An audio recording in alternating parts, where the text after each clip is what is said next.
let's queer up gay culture. Queer librarian Emily Drabinski's tireless efforts against library censorship. In the face of escalating challenges to intellectual freedom and access to information, Emily Drabinski, a stalwart advocate for libraries and LGBTQ rights, continues to spearhead a transformative movement within the American Library Association, known as the ALA. Running for presidency of the ALA last year, Drabinski made it her mission to highlight the crucial role libraries play in society. With book bans reaching record highs and libraries under pressure and threats of closure, she remains undeterred in her pursuit of equitable access to knowledge. In a candid conversation with LGBTQ Nation, Drabinski revealed the deeply personal nature of her advocacy. As an openly out lesbian, she has found herself a target of attacks amid the onslaught of censorship targeting LGBTQ+ literature. Yet she remains resolute. Under her stewardship, the ALA's Office of Intellectual Freedom diligently documents instances of censorship.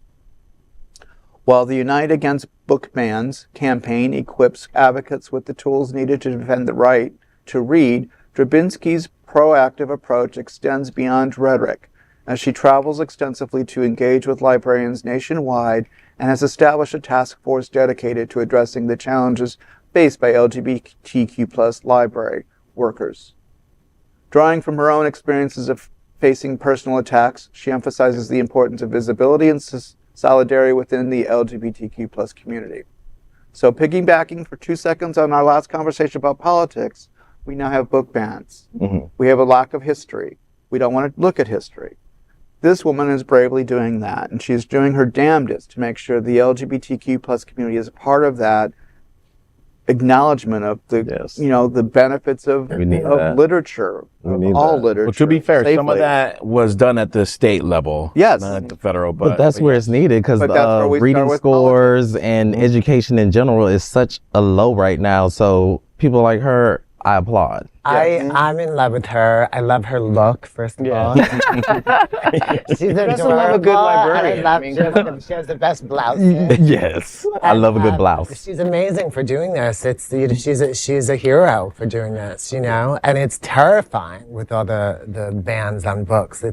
It's really creepy and scary. Well, listen, I'm not a reader, okay? I've read maybe 6 books in my whole life, and a lot of them were forced on me. I swear. Come on, JC. I read Harry Potter because I wanted it. That was the only thing. Everything else was given to me. But I did read a few things that changed my life, and there's a funny quote that Emily says in an article in The Advocate that she says, when people try to limit who we can be as readers, they're really setting limits on who we can be as people. Of course. And what's interesting is the only things that I've read have actually changed me as a person. And sure, I should read more, right? So I can be a better person. But I found that quote to be super, super interesting, because I know that there's a moment where kids want to figure out who they are. They want to identify. They want to reach out to something that's going to tell them whether they are in the right or they're in a different path and they need to be. And if there's literature out there where they can identify with or reflect and kind of relate to, that their lives will be so much better. Because when I was young, I did not have that. No. So I went to a book about astronauts, and I was like, I want to be an astronaut. It's crazy. I went to the Space Museum, bought a book on astronauts, and for 10 years, I wanted to be an astronaut because that one book changed my life.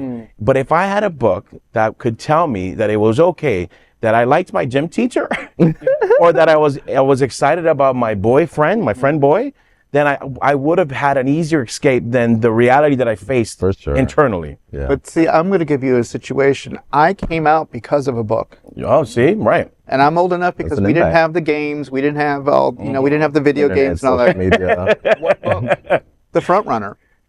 I was a junior in high school, a sophomore in high school, and I was in track and field, long distance.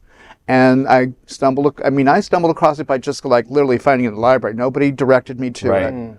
But it's a very important, pivotal book about a gay track. A gentleman who was involved in sports and is coming out. And it made a lot of history in the 60s when it came out, because it was an obviously gay character. Yeah.